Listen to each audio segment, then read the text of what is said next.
Juma la Misioni ni juma muhimu linalofanyika kila mwaka ndani ya Dayosisi Kusini Mashariki ya Ziwa Victoria, ikiwa ni sehemu ya kuendeleza agizo la Injili na kuwafikia watu katika maeneo mbalimbali ya huduma.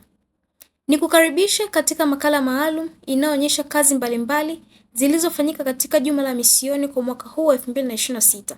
Na mimi ni Beatrice Ndosi, afisa habari wa Dayosisi Kusini Mashariki ya Ziwa Victoria na mwandaji wa makala hii. Kwa kawaida, kila ifikapo Juma la Misioni, Dayosisi Kusini Mashariki ya Ziwa Victoria hutembelewa na marafiki kutoka Marekani kwa lengo la kushiriki na kuunga mkono kazi mbalimbali za kimisioni. Hatimaye siku ya ujio wa marafiki hawa wa Dayosisi iliwadia. Waliwasili katika uwanja wa ndege wa mkoa wa Mwanza na kama ilivyo utamaduni wa Dayosisi, walipokelewa kwa ukarimu na upendo. Mapokezi haya yaliongozwa na Askofu Dr. Yohana Ernest Nzelu pamoja na viongozi wengine wa Dayosisi.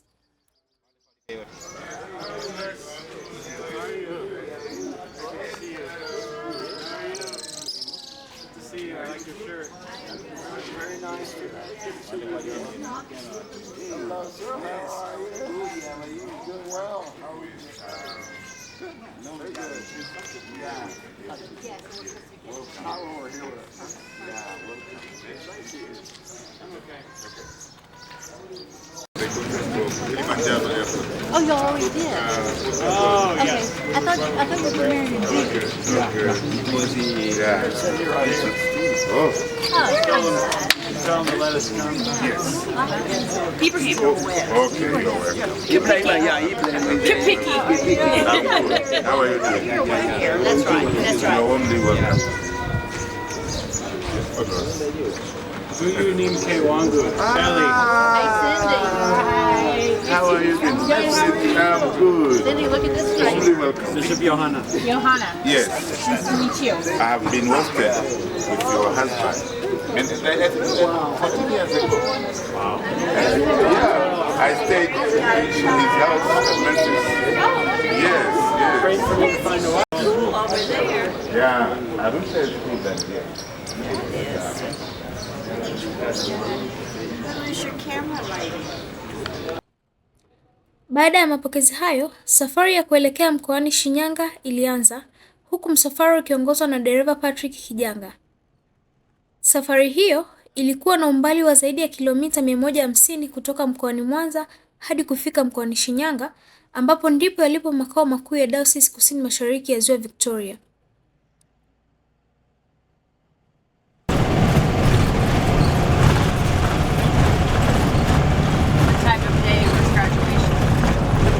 What type of day was graduation? They started, I think, by 10 a.m.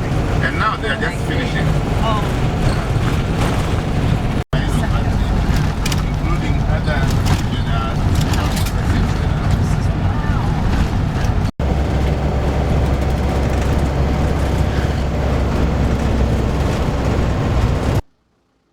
Baada ya masaa matatu, tulifika salama mkoani Shinyanga. Na tulifikia katika hoteli ambayo wageni wetu waliandaliwa kwa ajili ya kupumzika. Hapa alikuwepo katibu mkuu wa Dayosisi, Daktari Happiness Gefi, na aliwakaribisha wageni kwa furaha. Bila shaka, nyuso za tabasamu zinazoonekana katika sura za wageni wetu ni kutokana na mapokezi mazuri waliyopata kutoka kwa wenyeji. Na sasa ni kuacha utazame kidogo mapokezi hayo mazuri yalivyokuwa. Hi, Happiness. Oh, so good to see you. Hey, it's Nabi. Hey, how are you doing? I'm fine. How are you? You're only welcome. Hi, Happiness. Oh, my goodness. How are you? Hi. Okay. Hello. Hey, Ramada. Hello. Happiness, so good to hear your voice inviting us in here. How long have you guys been here? Oh, I'm sorry.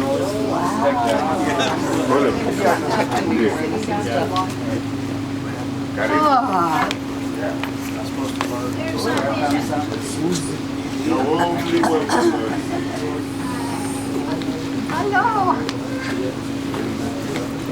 else is who the pastors would be. Oh, we are so happy going to this. Nicholas, how are you, sir? I'm Laurie. It was All the time. Yes. something is hanging our picture.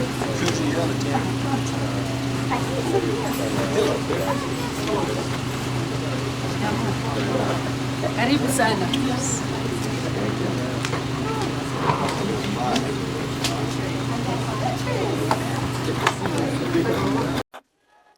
Siku iliyofuata ilikuwa ni Jumapili, siku ya Bwana kabla ya Pentekoste, yaani Exaudi.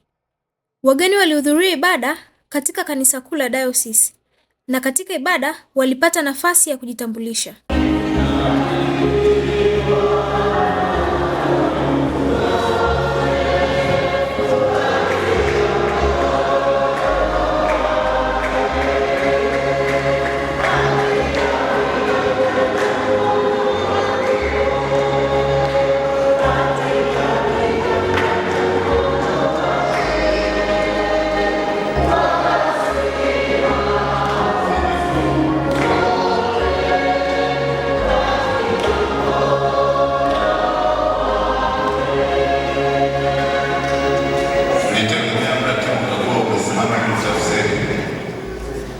Kama ambavyo nimesema mratibu, tunafahamu kwamba kila mwaka kati ya mwezi wa 5 na 6 tunakuwa na juma la misioni.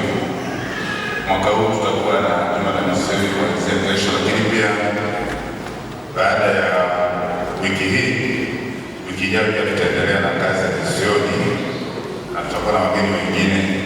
Wiki hii tutakuwa na wageni 14 hao kutoka Marekani, lakini kuanzia Jumamosi tutafikia wageni wengine 13 ambao kutoka Nebraska, na kazi pia kwa siku za juma linalofuata. Kazi ni zile zile za juma la misioni. Kabla sijaja na matangazo mengine, ni wakaribisha wao wajitambulishe kwanza. Mama Cindy, I think you lead your team to introduce your team. Please karibu for introduction, please. Hata na magonjwa usikubali kunyamazishwa na maumivu, usikubali kunyamazishwa na dhambi, usikubali kunyamazishwa na lawama, usikubali kunyamazishwa na kukataliwa. Wewe paza sauti yako kwa Yesu, uombe rehema yenye kusikia maombi yetu. Siku ya Jumatatu tarehe 18 ilifika.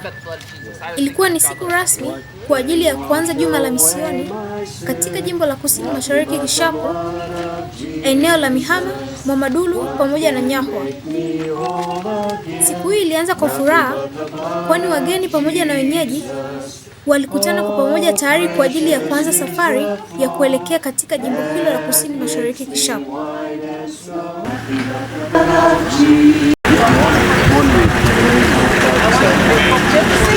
Oh, good morning. Yeah, I know this. I know you. Very good. Oh, morning,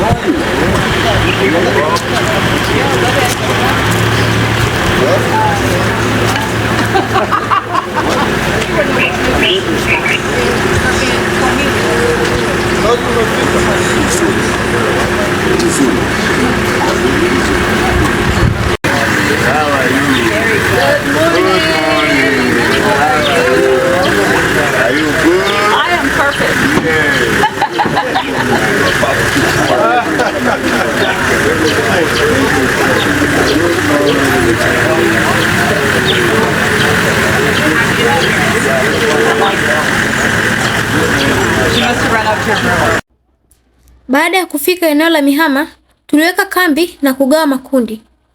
Makundi hayo yalikuwa maalum kwa ajili ya kufanya ziara za nyumba kwa nyumba katika eneo hilo. Baada ya kupata makundi, tulifanya sala ya pamoja, kisha kila kundi lilielekea katika eneo ambalo liliongozwa na mwenyeji wa eneo hilo. Unipendaye wako na kimbilia, ni wewe utoshaye, Mungu akinijia yafiche ubavuni mwako maisha yangu, nifikishe mbinguni, wokoe moyo wangu. Mungu wetu na Baba yetu wa mbinguni, tunakushukuru kwa kutupa zawadi hii ya siku ya leo, zawadi ya maisha. Lakini mbele yetu tuna kazi kwa ajili ya kupeleka habari njema kwa watu wasiomjua Mungu.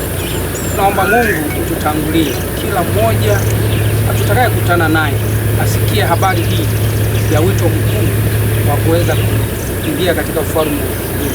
Najikabidhi mikononi mwako katika jina la Mungu Baba, Mwana na Roho Mtakatifu. Amen. Asante. Ziara ya nyumba kwa nyumba ilianza. Katika kila nyumba ambayo watumishi wa Mungu walipita, walieneza habari njema za Yesu Kristo. Kwa wale ambao walikuwa tayari kwa hiari yao wenyewe, walibatizwa na kuanza maisha mapya ndani ya Yesu Kristo.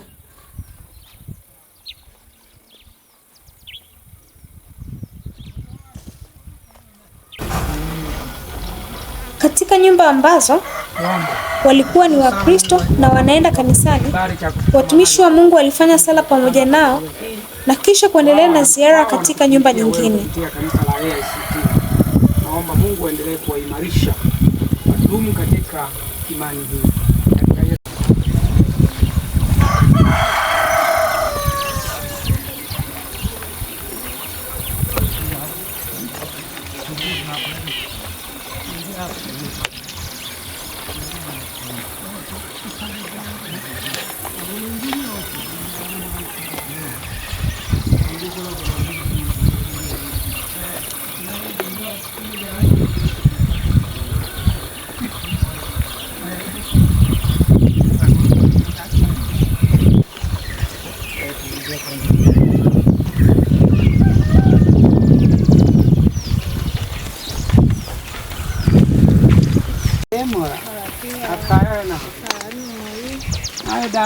Dakwendela wageni ambangoni ngigete hakaya koini kopandikanga na wageni.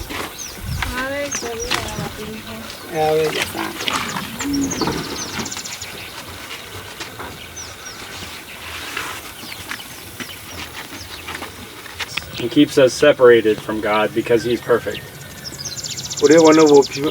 Hii alama nyeusi ni kwamba tulitengwa na ile hali ya Mungu, maana Mungu ni mtakatifu, sisi ni wenye dhambi. Kwa hiyo tukatengwa na Mungu.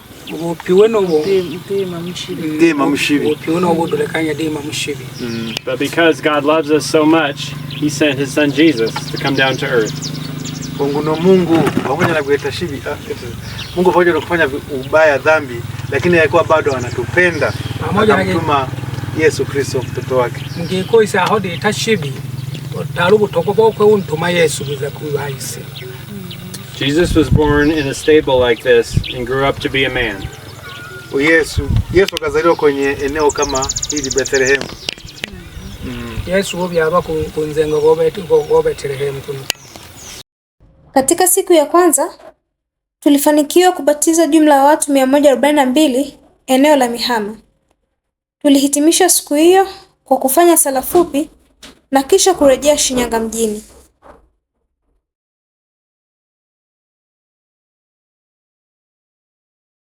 Kwa neema na upendo wako umekuwa pamoja nasi shambani kwako ukifanya kazi yako. Asante Baba yetu wa mbinguni, sasa tunarejea majumbani na tunaendelea kuweka mikononi mwako watumishi wako na wageni wetu. Wafunike kwa damu yako Yesu, ukaongoze. Asante hata kwa kipindi kinachokuja mbele yetu. Bariki na kutunza yako. Katika jina la Mungu Baba, Mwana na Roho Mtakatifu. Amen. Tarehe 19 mwezi wa 5, siku ya Jumanne, ilikuwa ni siku ya pili katika juma la kimisioni. Siku hii ilianza kwa kutembelea kiwanja cha kanisa eneo hilo la Mihama. Baada ya kufika katika kiwanja hichi, walifanya sala ya pamoja na kisha kugawanya katika makundi ili kuendelea na ziara ya nyumba kwa nyumba kwa siku hii ya pili.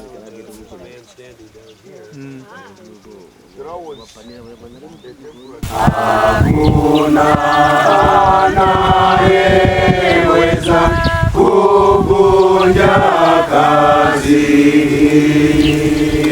ni kama kujenga mbegu ikiwa ndani ya mchanga, inakufa kwa kuoza na hapo yabadilika inaota ya kuwa na kuzaa. Father, we thank you for this day. We thank you, Father, you've given us this gift of land that the church has owned for some time, and we thank you, Father, for the souls that come to faith. We ask, Father, you bless this land, bless the people who worship here. We ask that you send the Holy Spirit into this town today as we go through and meet the family members. We pray that the Holy Spirit touches the hearts of all these people we come in contact with, so this church will be growing and vibrant and a blessing to you.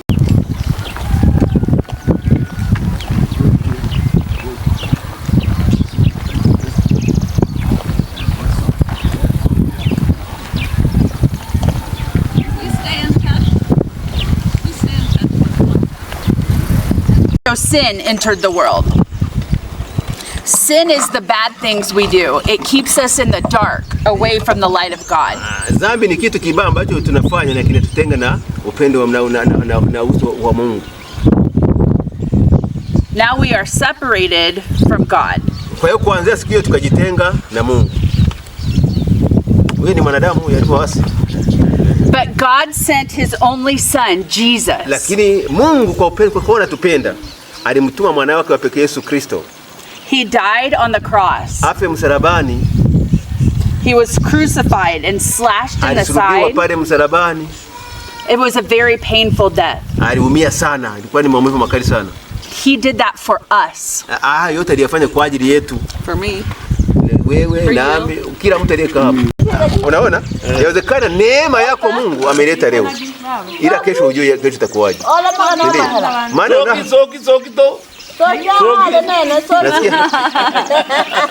So what is he questioning? Siku ya pili ilikamilika na jumla ya watu 336 eneo hili la Mihama walibatizwa.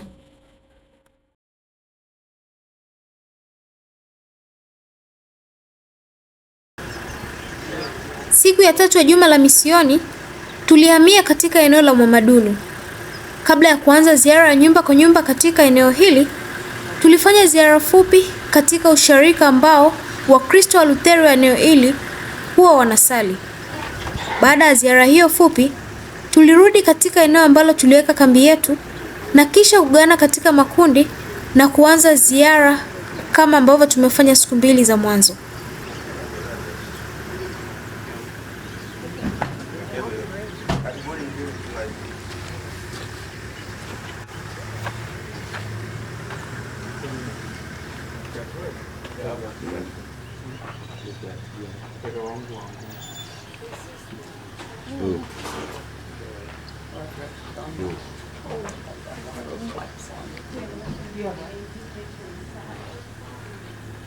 You're a slow-moving girl. Wewe wapi? Huyu. Na mwenye sipo. Wewe sio mwenyeji kwa hiyo, sio mwenyeji. Sio mwenyeji wao. Ila ndio ana. Aha, nani ana mwenyeji jamani? Hapo mwenyeji. Matukani na komando.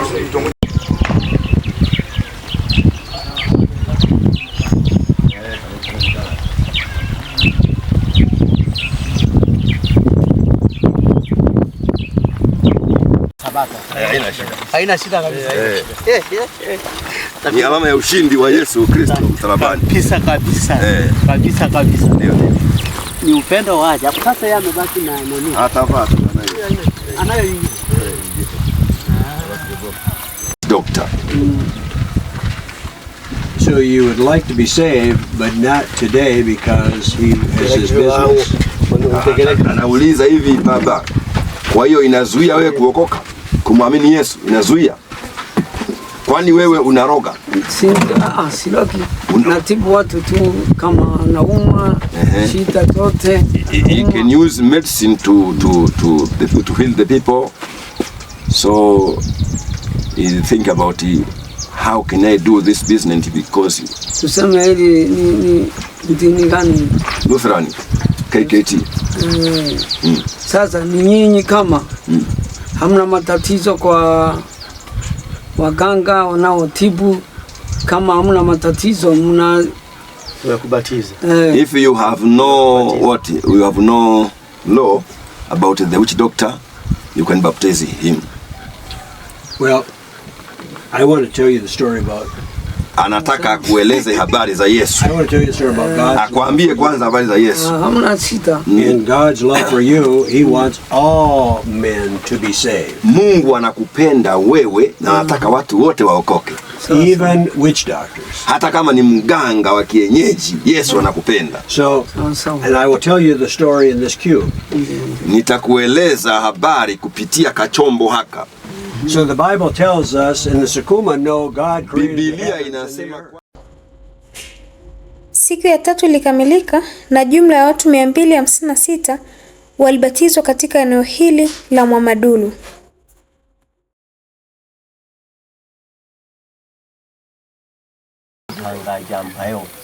Mungu isabinda kutoka utale sana ku bantu bakwe. Dolaga lelo bantu binkaga kule lakini filengo lise lya bantu bangwa amaduru tumane seba. Nehero batubani bambi tayari kumpokera useba kulomera umbago wa seba kuno. Nakupandika ubatizo gete mungani ifunzi lyangwa seba. Ni lelo ini ndindaga na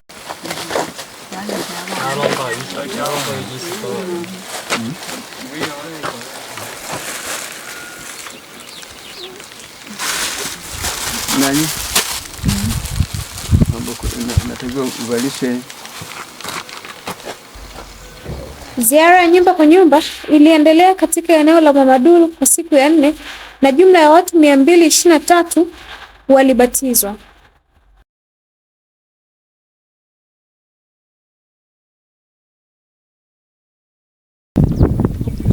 Siku ya 5 ilikuwa ni siku ya mwisho ya kufanya ziara za nyumba kwa nyumba kwenye juma la misioni.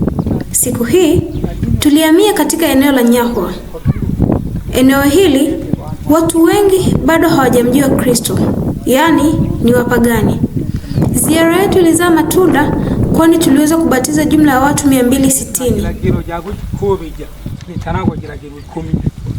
These 10 commandments are all about loving God above anything else in our life.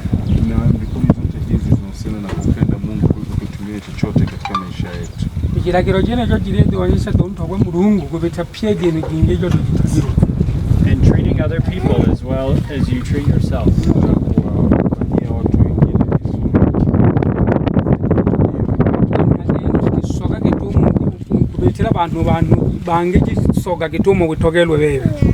Although we try to follow God's rules, we are not able to follow them perfectly. Such as healing sick people and raising some from the dead.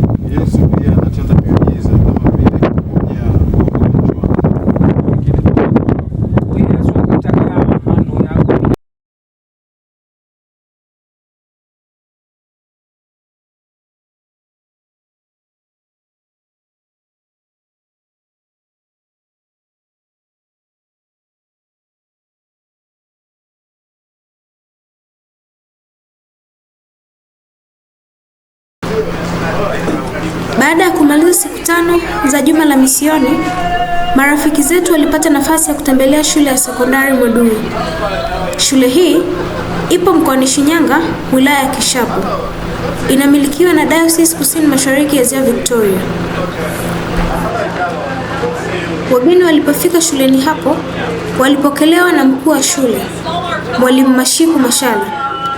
Aliwakaribisha kwa furaha na upendo na kisha aliwapa historia fupi ya shule ya sekondari Mwadui.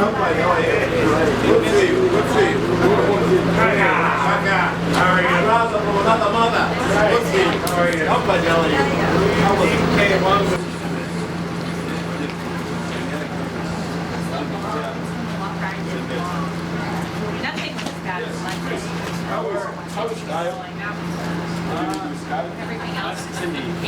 live in a different city now. Okay.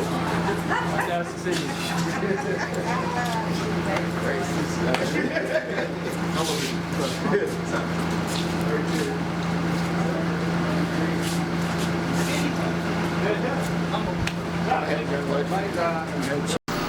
So that they can manage their life outside of the school. So you are warmly welcome, and today here we shall pass to see our classes, we shall pass to see our dispensary, and also the home of our beloved children. So karibuni sana. Mark, is everyone at that? Yeah, I was going to ask, is everyone signed in? Maybe, sorry, before I forget, Baada ya kupata utambulisho wa shule kutoka kwa Mwalimu Mashiku Mashala, tulitembelea kituo cha watoto wenye ualbino kilichoko ndani ya shule ya Mwadui Sekondari. Lengo mahususi ilikuwa ni kuona namna watoto hao wanavyoishi pamoja na kuwapatia zawadi ambazo marafiki zetu walikuwa wamewaletea.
Pata wageni.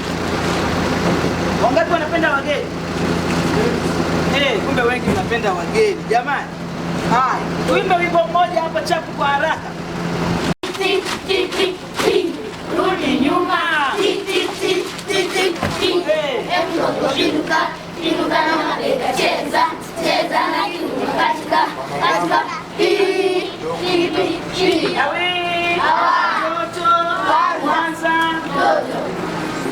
Praise the Lord. Amen.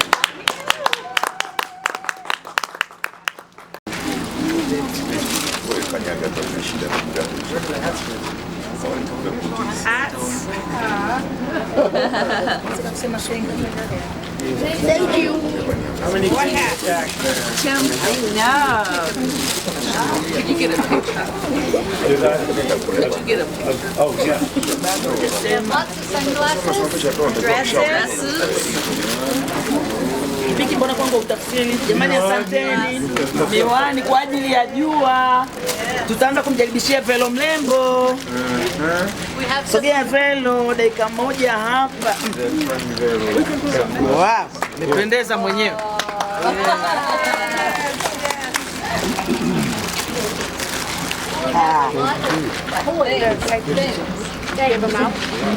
Pole pole, pole pole. Kila mtu anapata, hamna anayekosa.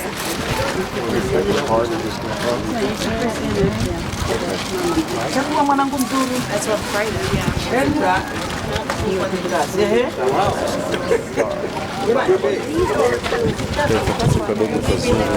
Asante sana. Nionyeshe unaoupenda na kupa. Wote tunapata.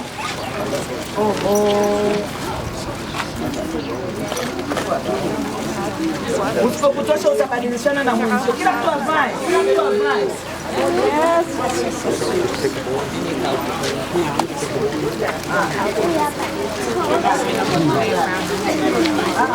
Hata usikombee vifo.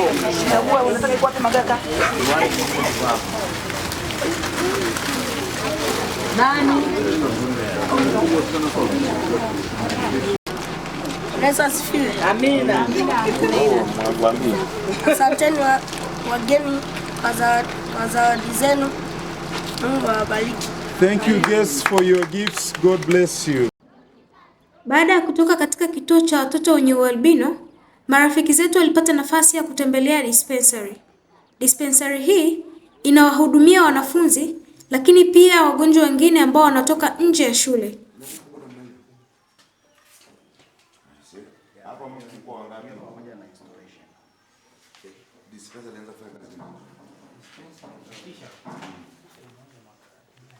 Okay. So this is our Ziara ndani ya shule ya sekondari Mwadui ilihitimishwa kwa marafiki zetu kutembelea darasa la kompyuta, maktaba ya wanafunzi pamoja na kuwasalimia wanafunzi.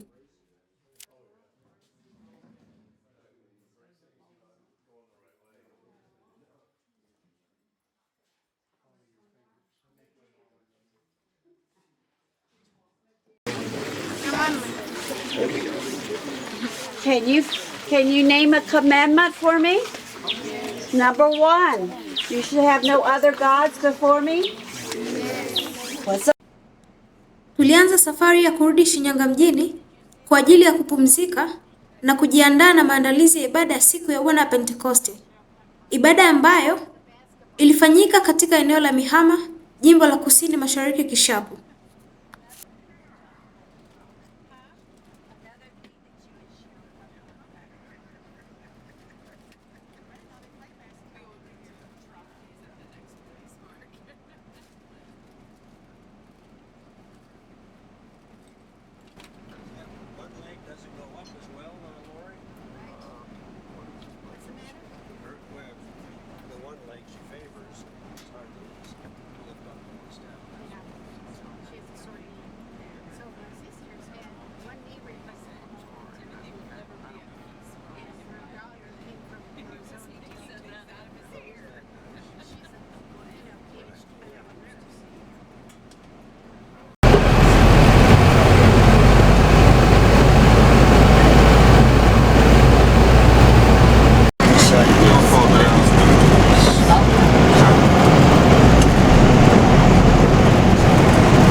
Ibada ya siku ya Bwana Pentekoste iliongozwa na Askofu Dr. Yohana Ernest Nzelu katika eneo la Mihama. Eneo hili halikuwahi kuwa na kanisa wala huduma ya kiroho, lakini kutokana na uinjilisti uliofanyika katika juma la misioni, tuliweza kupanda kanisa na kufanya ibada ya kwanza katika eneo hili.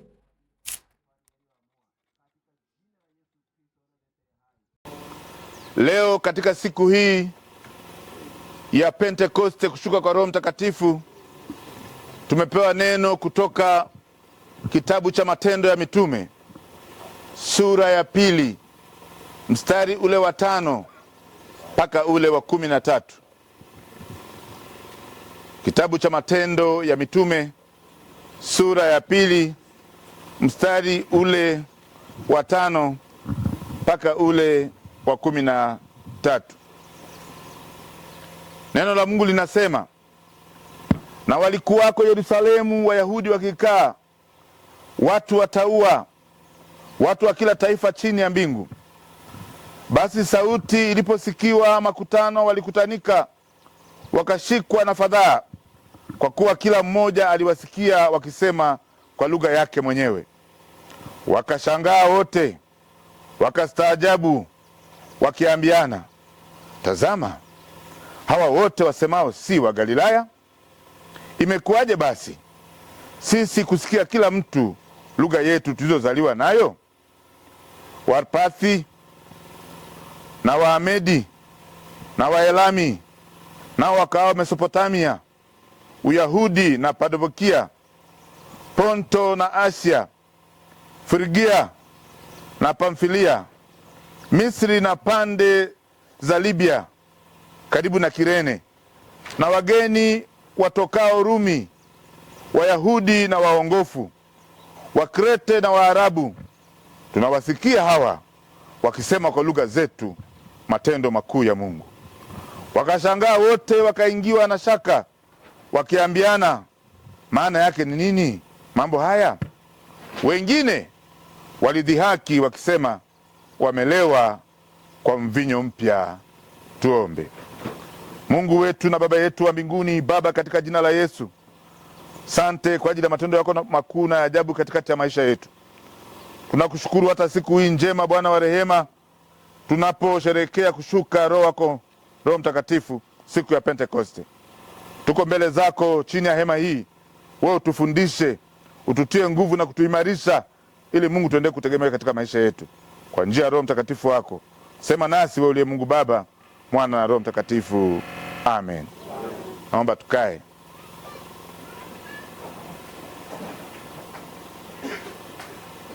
Bwana Yesu asifiwe. Amen. Imekuwa ni siku ya furaha sana leo kuwa hapa katika kijiji hiki cha Mihama. Imekuwa ni kama jambo lililotokea kwa mpango wa Mungu. Leo ni siku ya Pentekoste, siku ya kushuka kwa Roho Mtakatifu, siku ambayo kanisa lilizaliwa. Tunasimuliwa habari ya kwamba kulikuwa kuna kusanyiko la watu kule Yerusalemu. Ilikuwa ni siku ya 50 baada ya Pasaka. Wayahudi wengi kutoka utawanyiko walikuwepo pale. Wale naosema utawanyiko ni kwamba kuna watu walikuwa wanaishi mahali tofauti. Mtu wa Mihama anaishi Mwamanota, anaishi Masanga, anaishi kule Igunga, anaishi kule Shinyanga. Lakini siku hiyo walikuwa pale kwa ajili ya sikukuu ya mavuno. Walikuja kumshukuru Mungu kwa mavuno ya ngano na baraka ya chakula. Biblia inatuambia walikuwepo wacha Mungu, walikuwepo washika sheria. Biblia inasema kila taifa chini ya mbingu walikuwepo hapo mahali. Watu wengi walikuwepo pasipo mipaka ya utaifa wao. Wengine walitoka kule Iraki, tumeambiwa hapa Mesopotamia. Wengine walikuwa ni Waarabu, wengine walitoka Libya, wengine walitoka Afrika kule sehemu za Krete, tumeambiwa na maandiko matakatifu.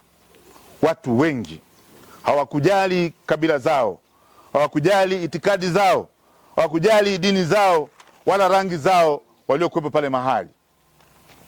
Hii ni ishara ya Mungu kuonyesha kuwa habari njema, habari ya wokovu haina mipaka ya makabila yetu, haina mipaka ya mataifa yetu, wala haina mipaka ya rangi zetu. Bwana Yesu asifiwe. Amen. Ni kwa watu wote. Wokovu ni kwa watu wote. Ndio maana hata hapa leo tulipo, tuna watu wa mataifa mbalimbali wako hapa. Kuna Watanzania hapa, kuna Wamarekani hapa. Tumeunganishwa na upendo wa Mungu. Tunahubiri habari njema ya Yesu Kristo. Biblia inasema siku hiyo wakanena kwa lugha, huku kila mmoja akielewa kwa lugha yake. Na neno la Mungu ukilisikia kwa lugha yako ni tamu kweli. Bwana Yesu asifiwe. Kasikia mtu anahubiri kwa Kisukuma, neno linakuwa ni tamu sana. Kila mmoja tunaambiwa alikuwepo pale mahali, na watu kila mmoja walipokuwa kinena alisikia kwa lugha yake. Hivyo walishikwa na neno kwa kweli. Ukisikia neno kwa lugha yako linakushika, linazama vizuri, walikuwa wameshikwa na neno kwa kweli. Ndio maana tunasisitiza sana Biblia kutafsiriwa kwa lugha za asili. Wasukuma wasome Biblia kwa lugha yao, Wanyiramba wasome Biblia kwa lugha yao, Wahaya, Wachaga, Wanyakyusa, Wairaki, Wachaga na Wapare na makabila yote yasome Biblia kwa lugha yao. Ukilisikia neno kwa lugha yako linashika kweli kweli. Watu walisema kwa lugha ambazo hawakujifunza hapo kabla. Watu wanaongea kwa lugha ambazo hawakujifunza hapo kabla, lakini wanaelewa kinachosemwa. Mpaka watu wanashangaa, nasema sio wa Galilaya, mbona tunaelewa wanayoongea? Na mambo mengine mengi yaliyowashangaza pale mahali. Watu wote wanaelewa nini kinaendelea. Mungu akiamua kufanya kitu, anafanya bila kujali mipaka, bali anafanya kwa nguvu na uwezo alionao. Bwana Yesu asifiwe. Biblia inasema wakashangaa wote wakiambiana, maana yake ni nini mambo haya yanayotokea? Maana yake ni nini mambo haya? Wengine wakadhihaki wakasema, watu hawa wamelewa kwa mvinyo mpya. Hawa wanaonena kwa lugha wamelewa kwa mvinyo mpya. Kazi ya Mungu hupokelewa kwa namna tofauti na mitazamo tofauti. Wapo wanaopokea kazi ya Mungu tena wakishangilia na wakifurahi, lakini lipo kundi linalodhihaki habari njema za Yesu Kristo au za neno la Mungu. Wengine wanapopokea kwa moyo mmoja na kwa furaha, neno la Mungu linawabadilisha, linawafinyanga na kuwafanya kuwa watu wapya kabisa. Wanaacha mambo ya kale, wanaanza safari mpya ndani ya Kristo. Bwana Yesu asifiwe. Mungu anavunja vizuizi vya lugha na kutufanya wote kuwa familia yake. Mungu anajali mataifa yote na wokovu ni kwa kila aliye hai. Siku hiyo kanisa linazaliwa na kuanza kazi ya kueneza mahali pote. Habari njema inaanza kuhubiriwa. Ni kama ilivyo sisi hapa leo katika kijiji hiki cha Mihama. Leo katika eneo hili, katika siku hii ya Pentekoste, kanisa linazaliwa hapa Mihama. Juma hili katika eneo hili la Mihama na eneo lile la Mwamadulu na kule Nyawa tumehubiri habari njema za Yesu Kristo, na tumeambiwa leo watu zaidi ya 1,200 na zaidi wamebatizwa. Tumeyaona matendo makuu ya Mungu. Bwana Yesu apewe sifa. Kazi kubwa ya Roho Mtakatifu aliyoshuka. Roho Mtakatifu ametambaa katikati ya watu akisema nao kwa lugha ya kwao wanaelewa, na wamemkubali Yesu Kristo kuwa ni Bwana na Mwokozi wa maisha yao. Roho Mtakatifu njoo kwetu, ndivyo linavyotuongoza neno kuu la siku hii ya leo. Tunamwita aje kwetu ili atusaidie tuhubiri habari za wokovu kwa ujasiri. Tumemwita aje kwetu ili watu wavutwe walioko gizani waje nuruni. Tunamwita Roho Mtakatifu aje kwetu ili atupe nguvu za kusimama imara na kwa ujasiri kumhubiri Kristo hata wakati wa majira magumu, hata wakati wa uchungu, hata wakati wa maumivu. Tumhubiri Yesu Kristo kwa ujasiri. Roho Mtakatifu aje kwetu atusaidie tuwe na umoja, sisi wana Mihama, sisi wa eneo hili, sisi wa Dayosisi Kusini Mashariki ya Ziwa Victoria, sisi wa Kanisa la Kiinjili la Kilutheri la Tanzania, sisi wana Tanzania. Tuwe wamoja, tuwe na mshikamano. Tunapoanza kazi hii eneo hili la Mihama, tujue kwamba kazi inatuhusu sisi wa eneo hili. Tuifanye kwa moyo, tufanye bila ubaguzi. Roho Mtakatifu aliposhuka, watu waliongea bila ubaguzi, bila kujali mataifa yao, bila kujali rangi zao, bila kujali makabila yao, bila kujali lugha walizokuwa wakiongea hapo awali, lakini wote walielewana, hapakuwa na ubaguzi. Tusiwe na majungu kama wale walikuwa nasema hao watu wakaanza kudhihaki, wamelewa tu, bali sisi tuwe na upendo wa kweli utawale katikati yetu, katika maneno yetu, katika matendo yetu, katika mawazo yetu. Tuwaze yale yaliyo mema ya kumpa Utukufu Mungu. Bwana Yesu asifiwe. Ninawasihi ndugu zangu wote tulioko hapa, turuhusu Roho Mtakatifu atawale maisha yetu. Tumruhusu Yesu Kristo atawale maisha yetu, ili nguvu iliyoshuka ya Roho Mtakatifu ijae ndani mwetu. Tusimame kwa ujasiri, tumhubiri Kristo ili mataifa walioko gizani waje wabadilishwe, waanze maisha mapya.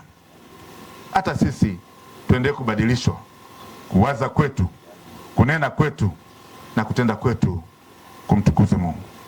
Sisi tulioko hapa, tulioko nuruni, Mungu atusaidie tusiwe vikwazo.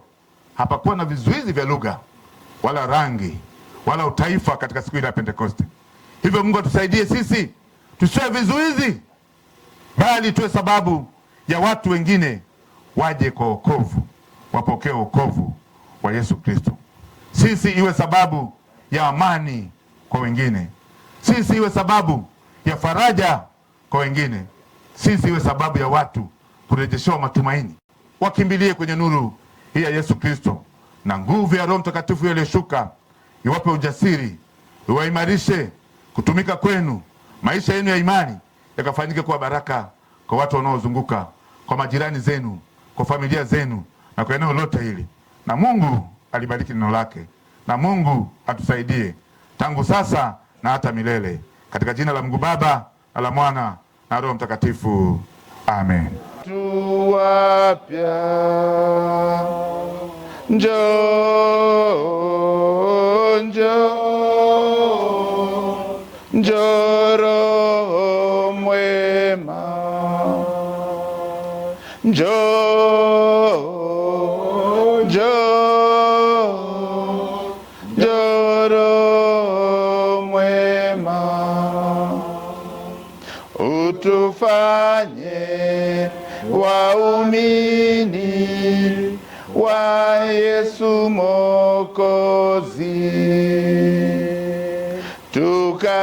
tukaishi kikundini kanisani mwako.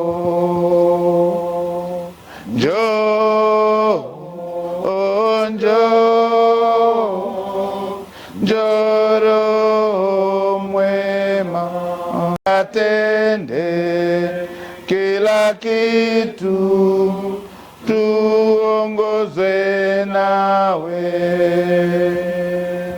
Njoo, njoo, njoo Roho mwema, njoo, njoo, njoo Roho mwema. Roho mwema, mfariji, utupe hekima,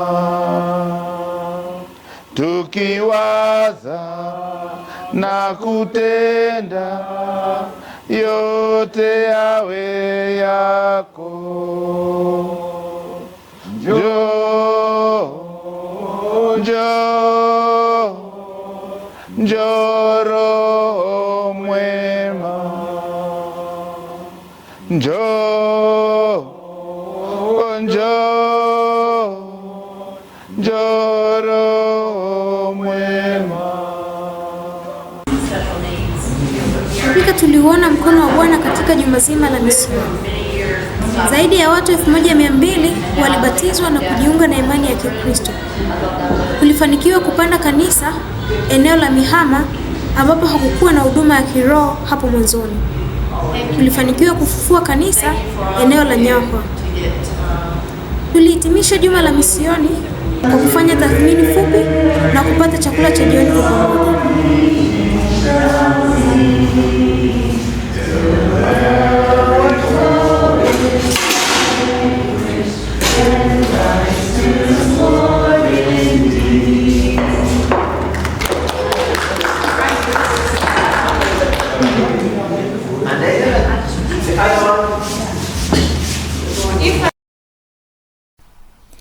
Asante kwa kufuatilia makala hii kuanzia mwanzo hadi mwisho.